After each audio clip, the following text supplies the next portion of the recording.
You thought helping them would heal you, but the more you gave, the more hollow you became. Why? Because their healing was never yours to begin with. Every time you reached out to fix someone else's life, a quiet voice inside you whispered, "But who will fix mine?" You ignored it. Perhaps you've become so skilled at mending others that you forgot the cracks in your own foundation, the wounds you carry silently while smiling and nodding as others share their pain. There exists a profound truth that many of us refuse to acknowledge. Those who constantly try to fix others are often those who fear looking at their own wounds the most. The helper, the listener, the shoulder, everyone leans on. But beneath that strength lies something untouched, unexamined. Look at your hands for a moment. Count the times they've reached out to others in need, then count the times they've reached inward, toward your own heart, your own pain. The imbalance speaks volumes. In the quiet moments between everyone else's emergencies, there's a space where your own truth waits. A truth that feels almost dangerous to acknowledge. That perhaps all this helping isn't helping you. That the more problems you solve for others, the more vacant you feel inside. That despite all the gratitude you receive, despite being needed by so many, something essential remains missing. What if I told you that your desperate need to heal others isn't nobility, but escape? Carl Jung, the pioneering psychologist who delved into the depths of the human psyche, identified a mechanism he called projection and shadow avoidance. This isn't just psychological jargon, this is the map to understanding why you feel emptier. The more you pour yourself into others, when we project, we cast parts of ourselves onto others. The parts we don't want to see, the parts that frighten us. And in the process of fixing others, we're actually trying to fix those projections, those reflections of our own unaddressed pain. Jung observed this pattern repeatedly in his patients. Those who would speak endlessly of others' faults, while remaining blind to their own similar traits. The critical father who constantly complained about his son's irresponsibility while neglecting his own duties. The perfectionist mother who obsessed over her daughter's appearance, unable to accept her own aging body. Consider this: when you feel compelled to help, when that guilt washes over you if you don't immediately respond to someone else's crisis. That's not kindness, that's not generosity, that is fear. The fear of being left behind, the fear that if you don't make yourself useful, you won't be valued. The fear that looking inward means confronting what's been hiding there all along. What if your habit of fixing others is your way of avoiding yourself? Sit with that question, let it sink in. Feel the initial resistance, the urge to defend your intentions, to explain away your motivations. Then notice as that resistance gives way to something quieter, something true, a moment of doubt that leads to silence, as if you're looking into a deeper mirror for the first time and recognizing your own reflection. Jung identified what he called the persona trap. The persona is the mask we wear for the world, the face we present that we believe makes us acceptable, lovable, valuable. For many, especially those with deep empathy, that mask becomes that of the savior, the one who is always kind, always listening, always there to rescue others from their darkness. But Jung warned us, the thicker the mask, the greater the darkness it casts behind it. Think about the last time someone came to you with their problems. How quickly did you jump to offer solutions? How readily did you put aside whatever you were feeling to make space for their pain? When it becomes a pattern, when your worth becomes tied to your usefulness to others, you've fallen into the savior trap. The kindest people are sometimes the loneliest, not because they lack connection, but because they've become so good at hiding their own pain. They've crafted personas that are impenetrable, even to themselves. The helper who cannot ask for help. The healer who doesn't know how to heal themselves. Michael was the person everyone turned to in crisis. Family, friends, even colleagues. His phone would ring at all hours, and he prided himself on always being available. He was the rock in every relationship. But after his father died, something shifted. When he needed support, he found himself unable to ask for it. Worse, many in his circle seemed uncomfortable when he wasn't in the helper role. It was then Michael realized he'd created relationships that only worked in one direction. His healing began when he acknowledged that his compulsive helping had been a way to feel worthy, a pattern established in childhood when his father's approval came only when Michael was useful. There's a certain comfort in focusing on others' problems. Their issues seem solvable in ways yours don't. Their pain has clear causes and effects, while yours is a tangled web you've avoided unraveling for years. And so you pour yourself into them, convincing yourself that this is your purpose. But Jung understood a fundamental truth. We cannot truly help others until we've done the work of helping ourselves, not from a place of selfishness, but from a place of wholeness. Because when we try to save others from an empty well, we're not offering healing, we're seeking it. Think of the oxygen mask principle on airplanes. You must secure your own before helping others. This isn't selfish, it's necessary. Without oxygen yourself, you'll both suffocate. Yet in life, how often do you metaphorically give away your mask while gasping for air? What would happen if you set down that burden, even for a moment? If you allowed yourself to be the one in need rather than the one who meets needs? What would emerge in that space? If you've ever felt exhausted from constantly being the strong one in your relationships, take a moment right now to reflect. What emotions arise when you imagine prioritizing your own healing? Has there been a moment when you realized your helping might actually be hindering both yourself and others? Sit with these questions and notice what emerges. Tonight, take 5 minutes before sleep to write down 3 instances today where you automatically jumped to fix someone else's problem. For each one, ask yourself, was this truly necessary? Or was I avoiding something in myself? Inside you, beneath the carefully constructed identity of the helper, the fixer, the strong one, there exists a child. A part of yourself that has never been fully heard or seen. This child wasn't loved for simply existing, but for being useful, for being good, for being what others needed, and it is tired, so very tired. Jung called this our shadow, not because it's dark or evil, but because it's the part of ourselves we've kept in the dark, the parts we've learned to hide, to suppress, to deny. For many who find themselves constantly fixing others, the shadow contains their own vulnerability, their own need, their own longing to be held rather than to hold. Jung insisted that what we reject doesn't disappear. It simply goes underground, gaining power in the unconscious.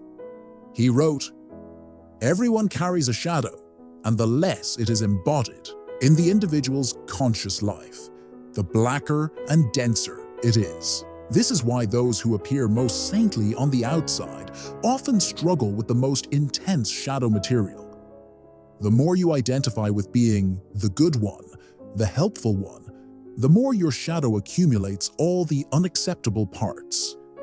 Anger, selfishness, resentment, neediness, that flash of resentment when someone asks for yet another favor, that moment of envy when you see others receiving the care you freely give but rarely receive, that inexplicable anger that seems disproportionate to the situation. These are not character flaws. They are messages from your shadow, growing increasingly desperate to be heard. Consider Lisa's story. A devoted teacher who gave everything to her students. She prided herself on being available day and night. She worked weekends, stayed late, and never complained. Her colleagues admired her dedication. But at home, she would explode in rage over tiny things. A dish left unwashed, a light left on. In therapy, she discovered that her shadow was speaking through these outbursts. The part of her that felt unappreciated, that resented always giving more than she received, was demanding to be heard. Her healing began when she acknowledged these feelings not as shameful flaws, but as valid parts of herself that deserved recognition. "Spent years believing my anger was a defect to overcome," Lisa explained. "But when I finally listened to it, I realized my anger was trying to protect me from my own self-abandonment. It was the only part of me brave enough to say, 'This isn't fair,' when I wouldn't allow myself to acknowledge it consciously." The shadow manifests in many ways. Dreams featuring characters unlike your conscious self. Slips where you say something surprisingly harsh. Emotional reactions that seem wildly disproportionate to triggers or patterns where you keep encountering the same difficult person across different relationships. Each of these is a clue pointing to what Jung called the gold in the shadow. The vital energy and authentic truth waiting to be reclaimed. The wound begins to speak when you finally become quiet enough to listen. When you stop the constant outward focus and turn your attention inward. And what does it say? Often it speaks of exhaustion, of resentment, of the unfairness of always being the giver, never the receiver. The shadow doesn't want you to save anyone anymore. Not because it's selfish, but because it knows the truth. You've been using others' problems to avoid your own healing journey. Their crises have become convenient distractions from the work that awaits you. When was the last time you said no to someone who needed you? When was the last time you admitted that you too are struggling? If the answer doesn't come easily, you're standing at the edge of your shadow, afraid to look in. The irony is that our shadows grow largest when ignored. The more we turn away from our own pain, the more power it gains over us. It begins to direct our lives from behind the scenes, pushing us toward patterns that reinforce our wounds rather than heal them. Your need to fix others didn't appear from nowhere. Perhaps it began in childhood, when you learned that your value was tied to what you could do for others. Maybe you discovered early that taking care of others' emotions was safer than having your own. Or perhaps you found that being needed was the closest thing to being loved that you could access. Consider the relationships in your life, the ones where you're always giving, always supporting. What happens when you need support in return? Do you even allow yourself to ask, or have you convinced yourself that needing help makes you a burden? The very thing you've spent your life trying not to be. The wound speaks loudest in the silence after you've given everything to everyone else and find yourself alone with nothing left to give. In that empty space, you might finally hear the question that's been waiting all along. Who have I become? And at what cost? Has a moment of silence ever revealed truths about yourself that you've been avoiding? Take a deep breath right now and ask yourself, what is my inner voice trying to tell me that I've been too busy to hear? What message from your shadow have you been avoiding that might actually be the key to your healing? Find a quiet space where you won't be interrupted. Set a timer for just 3 minutes. Close your eyes and complete this sentence in your mind. If I weren't so busy taking care of everyone else, I might finally admit that until you make the unconscious conscious, it will direct your life and you will call it fate. These words from Carl Jung capture the essence of the true healing. The patterns that seem to follow you, the relationships that drain you, the people who take but never give back, the constant feeling of emptiness despite doing everything right. These aren't coincidences or bad luck. They are manifestations of what remains unhealed within you. Mirror work begins when you stop saying, I'm fine, and start telling the truth. To yourself, first and foremost, the truth that you're exhausted, the truth that you resent always being the strong one, the truth that somewhere deep inside, a part of you is screaming for the same care you so freely give to others. This is not selfishness. This is salvation. Jung believed that truth was the foundation of all psychological healing. There is no coming to consciousness without pain. This pain isn't something to be avoided. It's the doorway to liberation. The discomfort of looking squarely at yourself, acknowledging your needs, your resentments, your exhaustion. This is the crucible where transformation begins. For the habitual helper, this mirror work can be especially challenging. You've built an identity around having it together, being the one others lean on. To admit vulnerability feels not just uncomfortable, but almost like a betrayal of who you're supposed to be. And yet, it's precisely this admission that opens the door to genuine strength. Not the brittle facade of always being okay, but the resilient authenticity that can hold both strength and vulnerability. James, for decades, was the family mediator, solving everyone's problems while ignoring his own growing depression. It wasn't until his physical health collapsed that he was forced to stop. In the stillness of recovery, he finally saw himself clearly. How he'd used others' dramas to distract from his own pain, how he'd never developed a sense of self beyond being useful. His healing began with a simple practice. Each morning, he'd ask himself, "How am I really feeling today?" and honor whatever arose without judgment. This small act of truth-telling became the foundation for rebuilding his life on authenticity rather than obligation.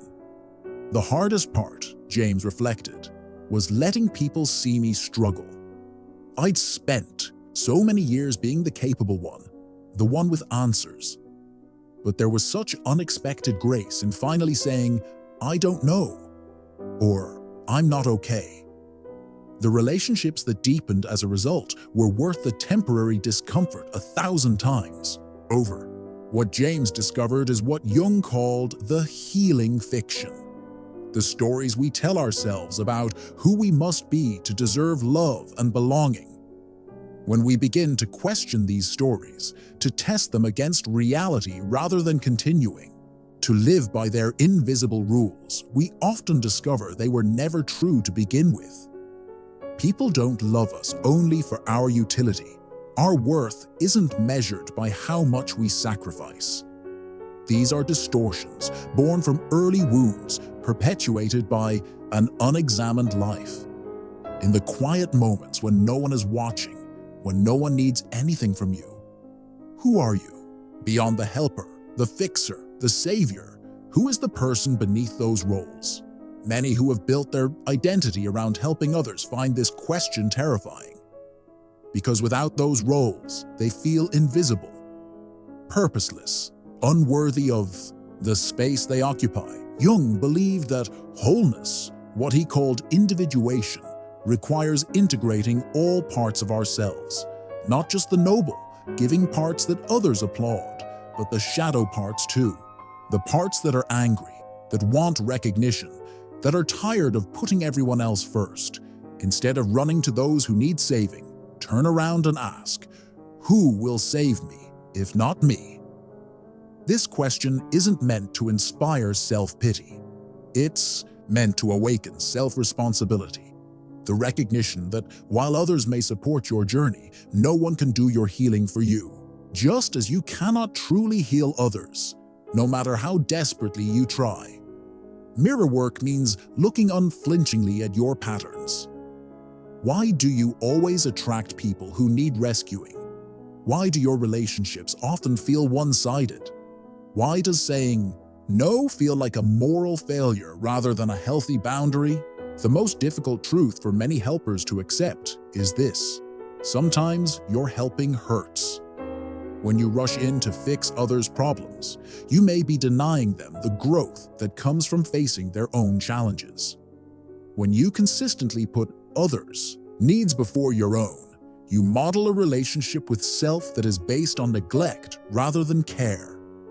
When you stop saying, "I am fine," when you're not, something shifts. When you acknowledge your limits, your needs, your wounds, you step into authenticity.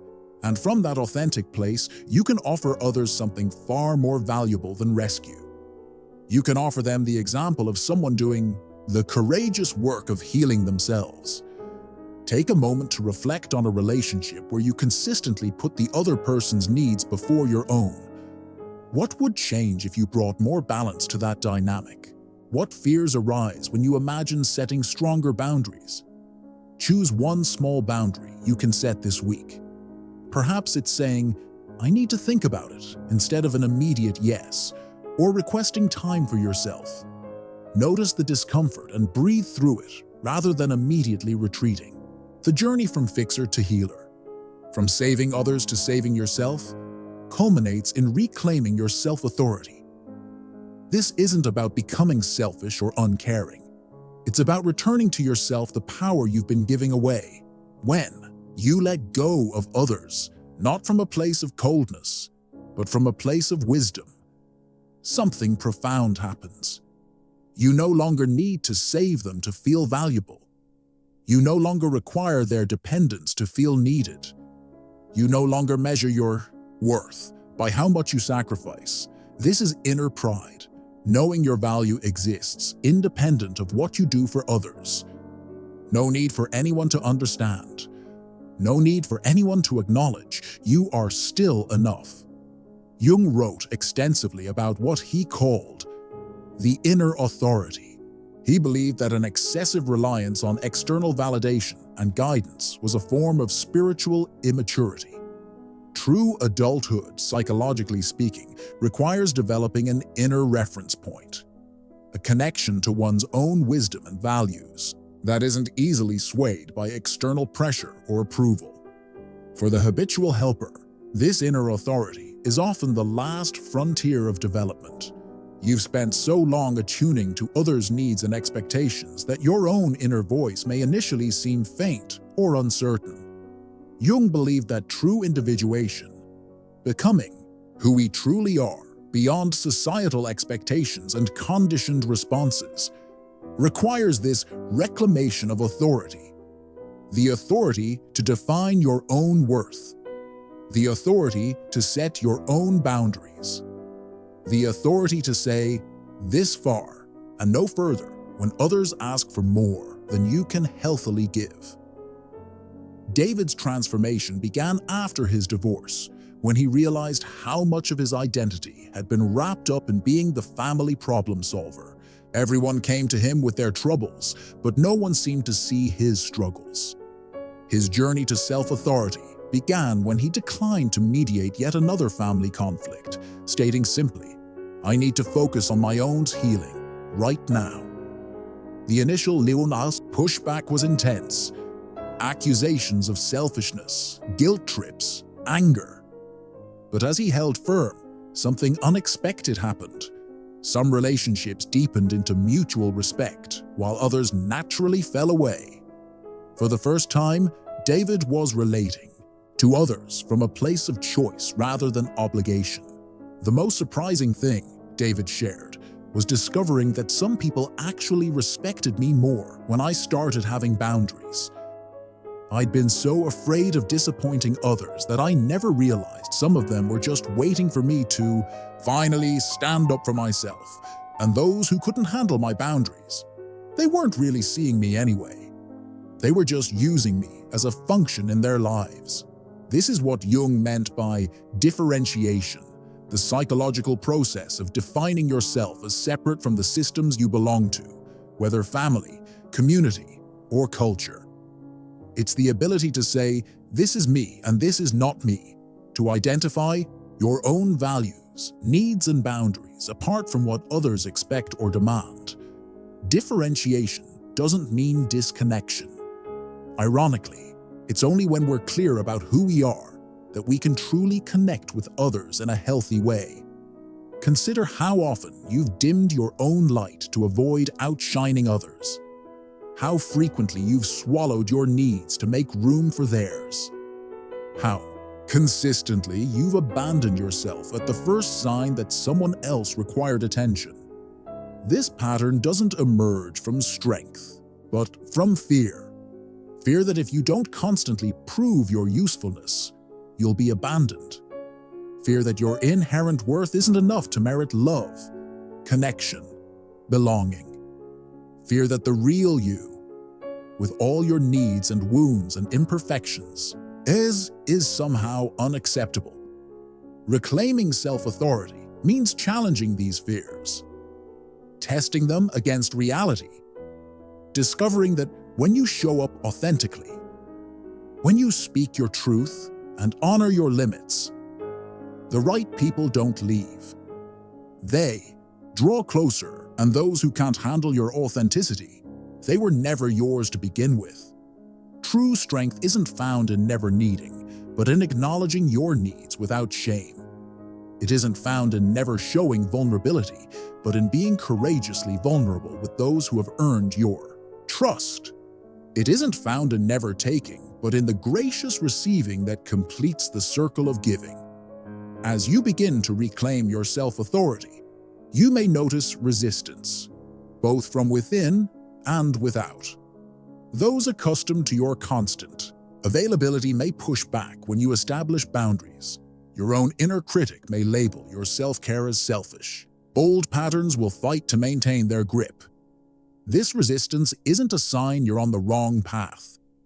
It's confirmation that you're disrupting patterns that no longer serve you. And in that disruption lies freedom. Imagine living from a center of wholeness rather than lack, giving from overflow rather than depletion, loving others not because you need their approval, but because you're capable of genuine connection. This is what becomes possible when you stop fixing others and start healing yourself. Consider a moment when you honored your own needs despite pressure to ignore them. How did it feel? What did you learn? If you haven't experienced this yet, what's one small boundary you could set today that would honor your well-being? Each morning this week, ask yourself, what's one thing I can do today that would honor my own needs rather than just meeting others' expectations? Then, no matter how small, commit to doing that one thing. The silence that follows is loud, because it's finally yours. When you stop rushing to fill every void, solve every problem, be everything to everyone, when you allow space for your own voice to emerge, that silence speaks volumes. It is the space where your authentic self, so how long buried beneath roles and responsibilities, finally has room to breathe. You begin to hear the voice you abandoned long ago. That voice doesn't speak of unworthiness or inadequacy. It doesn't demand that you earn your place in the world through constant service. It whispers a truth so simple yet so profound. You are enough, not because of what you do, not because of what you give, but because of who you are in your complete imperfect humanity. And it says, you don't need to fix anyone. You were never broken. The wounds you carry, the ones you've been running from by focusing on others' pain, they aren't signs of brokenness. They are evidence of your humanity, your capacity to feel, your courage to continue despite having been hurt. These wounds don't make you less. Properly tended, they make you more compassionate, more authentic, more alive. Jung understood this paradox deeply. He believed that our wounds, when acknowledged and integrated, become the very source of our wisdom. The Japanese art of kintsugi repairs broken pottery with gold, treating the breaks not as flaws to hide, but as unique patterns to highlight. So, too with the human psyche, our healing doesn't erase our wounds, but transforms them into something valuable, even beautiful. Jung wrote, "I am not what happened to me. I am what I choose to become." This simple statement contains the essence of his approach to healing. Your past may have shaped you, your wounds may have formed you, but they need not define you. In every moment, you have the opportunity to choose differently, to respond from wholeness rather than from woundedness, to act from conscious choice rather than unconscious compulsion. For those who have spent years as the helper, the healer, the fixer, this journey towards self-reclamation often progresses in stages. First comes the awareness, the recognition that the pattern exists. Then comes the grief, mourning for the self that was abandoned, for the authentic needs that were ignored. Next emerges anger, healthy anger at the unfairness of always giving without receiving, at the systems and relationships that exploited your giving nature. And finally arrives integration, where helping others transforms from a compulsion to a choice, offered from abundance rather than scarcity, from freedom rather than fear. Sarah had been the emotional caretaker in every relationship since childhood. When her mother battled depression, 8-year-old Sarah learned to be perfect, to anticipate needs, to never cause problems. This pattern followed her into adulthood. Always the supporter, never the supported. At 40, exhausted and empty, she finally began her healing journey. It wasn't dramatic. It began with small moments of saying no, of expressing needs, of allowing herself to be imperfect. The most profound moment came when a friend asked how she was, and instead of her automatic "I'm fine," Sarah simply said, "I'm struggling today." In that vulnerability, she discovered what had been missing all along: the experience of being truly seen, not for what she could do for others, but for who she was. That moment changed everything, Sarah later reflected. It was like I'd been holding my breath my entire life and finally allowed myself to exhale. I realized I'd been living with this constant, low-level terror that if I showed my real self, my struggles, my needs, my humanity, I would be abandoned. But the opposite happened. People responded with such warmth and connection. It was like they'd been waiting to meet the real me all along. The journey from fixer to healer isn't completed in a day. It's a path you walk with increasing awareness, stumbling sometimes back into old patterns before finding your way forward again. This isn't failure, it's growth. It's the spiral path of healing that revisits old terrain from new heights of understanding. Imagine the freedom of relationships, not based on rescuing or being rescued, but on mutual respect and clear boundaries. Imagine the authenticity possible when you no longer fear your own needs or vulnerabilities. Imagine the peace of knowing your worth doesn't depend on constant doing, but exists in the simple fact of your being. This is the invitation before you, to stop fixing others and start healing yourself. Not from selfishness, but from the profound recognition that the most valuable gift you can offer the world is your own wholeness. If this message met you at the right time, let it echo. And if you're still trying to be someone else's rescue, maybe it's time to rescue yourself first. Not because you don't care about others, but because you've finally recognized that caring about others without caring for yourself isn't sustainable. It isn't whole. And ultimately, it isn't truly caring at all. The world doesn't need more exhausted fixers running on empty.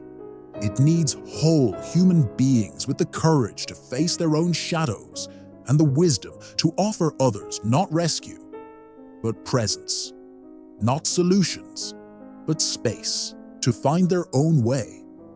Not sacrifice, but the example of self-respect that inspires others to claim the same for themselves. Will you be that person? If something in this message touched a truth in you, I invite you to take one small step today toward your own healing.